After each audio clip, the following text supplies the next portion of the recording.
Bon, écoutez, on va pouvoir commencer. Je vais essayer de ne pas être trop long quand même. Enfin bon, on a quand même toujours quelque chose à dire. Monsieur le conseiller départemental, mesdames et messieurs les maires, mesdames et messieurs les adjoints et conseillers municipaux, monsieur le représentant de la gendarmerie, le lieutenant Alfonso, je n'ai pas vu de représentant des pompiers, mais s'ils arrivent effectivement, les voilà. C'est pas le feu. C'est pas le feu. Il n'y a pas le feu. Qu'ils soient remerciés. Excusez-moi. Qu'ils soient remerciés d'être là. Il y en a un, mais sans uniforme. Monsieur le directeur du centre de soins, Robin Labrucker, Madame Perlot, sous-directrice de ce même centre de soins, merci d'être là.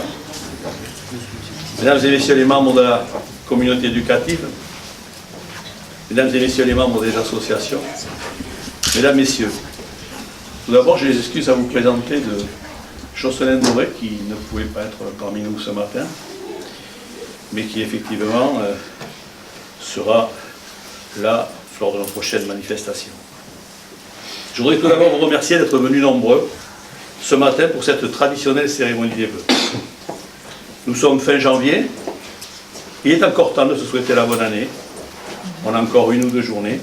Je pense que c'est les derniers vœux que nous allons effectivement faire sur ce territoire, puisque je crois que c'est peut-être même les derniers sur le territoire. Sur ce secteur, oui, il y a encore Belin-Belier. Et il y a encore Belin. C'est toujours avec un réel plaisir que je viens vers vous chaque début d'année pour vous faire part de l'action accomplie par votre conseil, et je vous en remercie vivement.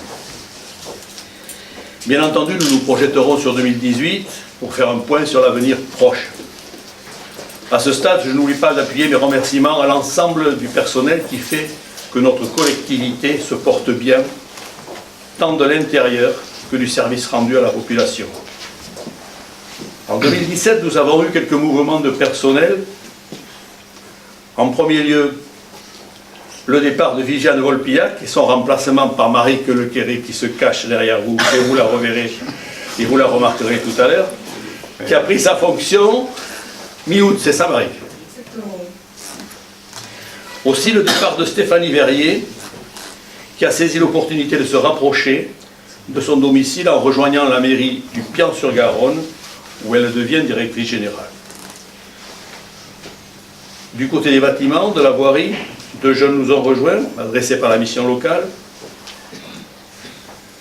Mais je dois vous dire que les dernières annonces du gouvernement en ce qui concerne la fin des emplois aidés ne nous facilitent pas la tâche étant donné qu'un plan de formation est en place.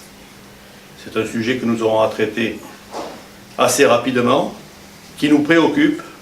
C'est vrai que lorsqu'il y a des engagements qui sont pris, des contrats qui sont signés, ça fait quand même assez drôle de tout dire au milieu du gué qu'il faut quelque part abandonner cela ou trouver d'autres solutions. Je crois que là, sur ce point-là, le rendez-vous n'a pas été pris. Côté école, garderie, je sais que Jean-Philippe veille au grain. Il nous faut continuellement nous adapter pour répondre aux contraintes qui nous sont imposées. Mais il le fait parfaitement. Merci à tous pour le travail effectué. Je ne serai pas complet sur le personnel sans souhaiter la bienvenue à Sophie Dora, qui ne doit pas être là ce matin, mais qui est détachée de la communauté de communes pour 1 journée par semaine.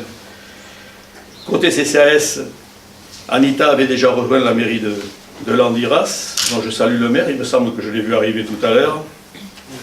Merci Jean-Marc. Où elle exerçait déjà à mi-temps, Anita, et Josette Vallot a fait valoir ses droits à la retraite, une retraite bien méritée. Un demi-emploi va voir le jour sous la forme d'un détachement de la mairie de Lignan de Bordeaux. Eliane, je crois que c'est déjà chose faite par rapport au CCAS. Donc le tuilage se fait parfaitement. 2017, c'est aussi le travail de vos élus, adjoints, conseillers, qui soient tous remerciés pour leur implication. Avant de passer aux réalisations 2017, je ne peux passer sous silence mon ressenti sur certaines décisions gouvernementales qui pourrait être lourde de conséquences sur nos finances communales. J'ai parlé tout à l'heure des emplois aidés, mais il faut repenser les activités périscolaires, s'attendre à un rythme plus soutenu d'ouverture-fermeture de classe, plus souvent en tant que de besoin, et puis il y a la réforme de la taxe d'habitation. C'est un vœu pieux qui n'a jamais été... C'est un vieil impôt, pardon, qui n'a jamais été dépoussiéré, basé sur la valeur locative cadastrale. Beaucoup de gouvernements se sont heurtés à la complexité de réformer la fiscalité locale pour la simple raison qu'il n'avait pas de solution à son remplacement. Sa suppression brutale, sans aujourd'hui de perspective à son remplacement éventuel, laisse l'ensemble des élus perplexes quant à la maîtrise de la pression fiscale. Une réflexion globale sera nécessaire afin de permettre à terme à nos collectivités de garder cette maîtrise et leur autonomie en termes d'impôts. Du côté de la communauté de communes Convergence Garonne, l'année fut, je dois le dire, complexe. Cette fusion-extension a vu naître un territoire cohérent en termes de bassin de vie. Ce sont aujourd'hui 27 communes qui la composent, comptant plus de 31 000 habitants, ce qui en fait la 5e communauté de communes de Gironde. Convergence Garonne est un territoire intéressant qui doit nous permettre de créer les conditions d'un bien vivre aux portes de la métropole. Notre Sud Gironde se structure et notre CDC aussi, puisqu'elle s'est définitivement tournée vers ce Sud Gironde dont elle est la porte d'entrée principale en quittant le pôle d'équilibre territorial rural de l'Entre-deux-Mers. Mardi dernier, nous avons mis en place notre gouvernance au sein de ce syndicat mixte créé par arrêté du 28 décembre 2017. Hervé Gillet, à mes côtés, préside aux destinées de ce syndicat dans la continuité du SCOT. Ce syndicat est à l'échelle de notre territoire. Un SCOT plus 2 pays sur 5 communautés de communes comptant près de 120 000 habitants. Merci pour le travail accompli. La persévérance et le travail d'équilibre souhaité est réalisé. L'ensemble des décisions prises mardi se sont faites à l'unanimité. Vous l'avez compris, 2017 a été riche en événements, mais s'il ne touche pas de près notre gestion, il l'accompagne. En termes d'investissement, je ne vais pas être très long, mais je voudrais quand même vous rappeler qu'au niveau des écoles, Jean-Philippe, nous avons investi plus particulièrement dans des choses assez importantes qui sont la mise à niveau de notre équipement informatique par la venue de 2 nouveaux tableaux numériques. C'est comme ça qu'on appelle ça, hein, un vidéoprojecteur interactif. Au niveau des écoles, il y a aussi du mobilier scolaire et on est intervenu à hauteur de pratiquement 12 000 €. On a eu des travaux au groupe scolaire pour 7 500 €, plus particulièrement la toiture de la maternelle. Chava, vous savez, c'est un fil rouge, et Chava, ça va être 12 ans effectivement d'attention pour arriver à ce qu'on appelle, nous, le retour aux sources, quoi, le retour originel. C'est Jean-Marc Depuis avec sa... Est-ce qu'il est Jean-Marc par là? Derrière moi, avec sa commission qui travaille là-dessus. Il y a eu 234 000 € effectivement positionnés sur Chava. Mais je le dis à chaque fois, et je le répète et je le répéterai, c'est 75% aussi de subvention par rapport à ça.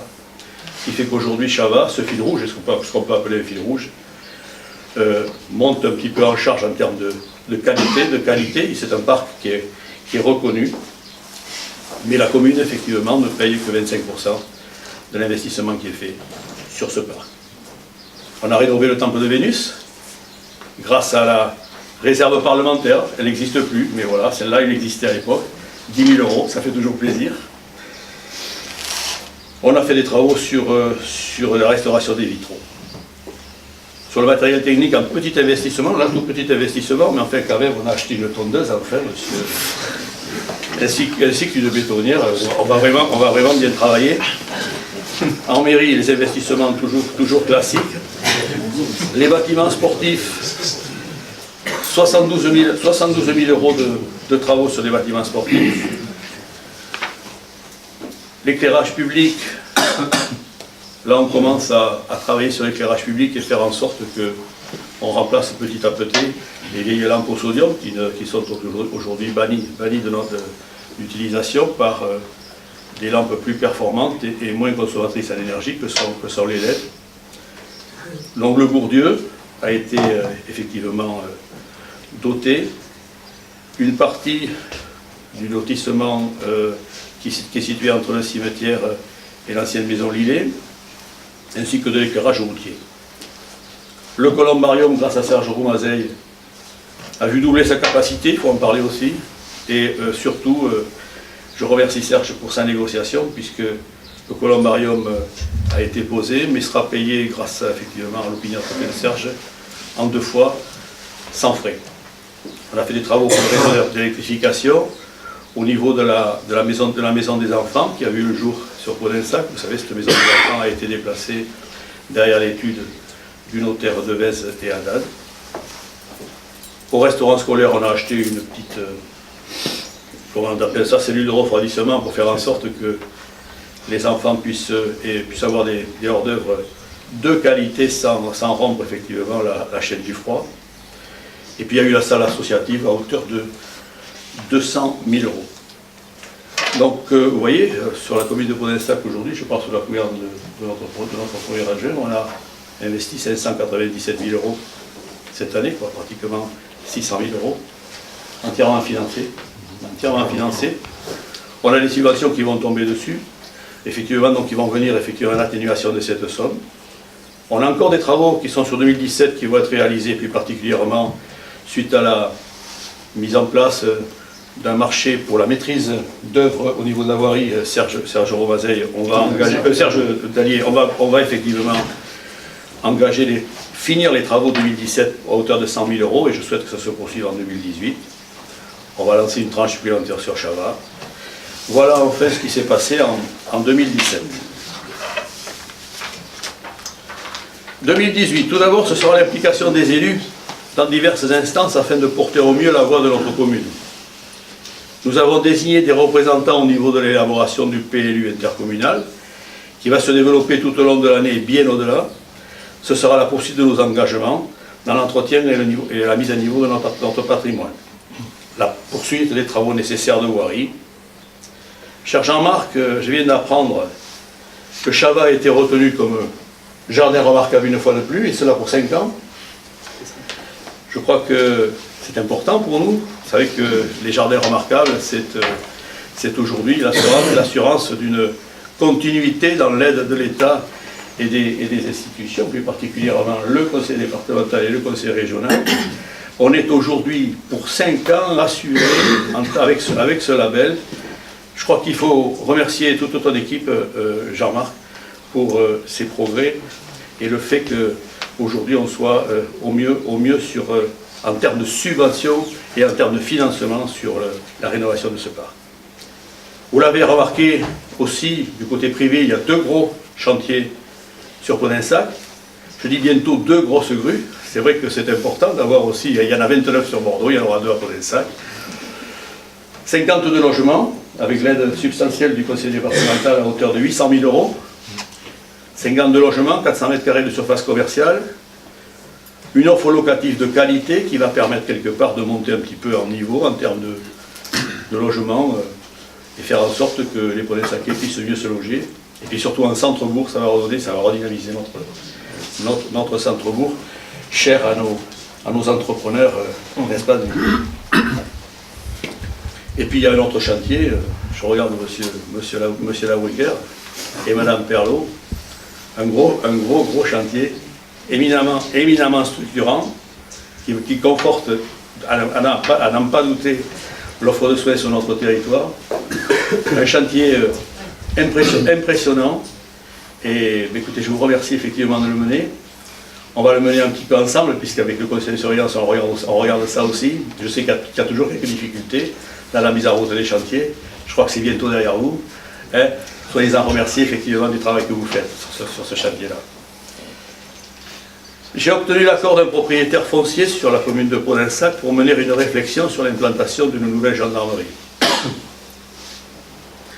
Un terrain intéressant, et je ne manquerai pas, messieurs les militaires, de vous en tenir informés au fur et à mesure de la démarche. Je m'en suis entretenu avec Jocelyne Doré. On doit faire un point ensemble par rapport à tout ça. Donc qu'à un moment donné, je pense que sur le territoire, vous aurez des choix à faire qui seront effectivement dans vos mains. Vous mesurerez tout ça. Sachez que le propriétaire foncier m'a donné la possibilité de faire cette réflexion.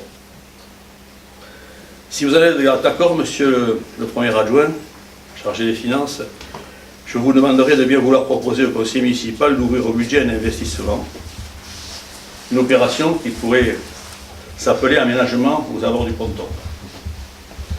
Pourquoi je vous dis ça? Parce que aujourd'hui, il y a peut-être effectivement dans les années qui viennent la possibilité pour Podensac, en fonction effectivement des... Pas tout de suite, hein, mais voilà, il faut toujours effectivement prévoir les choses, d'accueillir peut-être un ponton grand gabarit. Rien n'est fait, mais ça pourrait peut-être un jour arriver. Voilà, 2018 sera riche en événements. Si j'en crois l'activité de Florence, elle est par là, hein, avec sa commission, en convergence avec la CDC, mais aussi au comité associatif de jumelage, avec la communauté italienne de Marengo, Édouard, qui, en ce moment même, est en train de présenter à leurs habitants, la municipalité de Marengo est en train de présenter à ses habitants la commune de Podensac dans le cadre d'une réunion publique. Hein, c'est comme ça, Édouard. Tout à fait, à ce moment même. Oui. Enfin, transmets Édouard toutes mes félicitations à l'équipe, dont j'ai pu mesurer l'implication et l'efficacité l'autre soir. Enfin, toute ma gratitude à tous ceux qui, par leur démarche, leurs actions, font vivre notre petite ville. Bonne année, bonne santé à tous. Que 2018 vous apporte beaucoup de joie. Merci.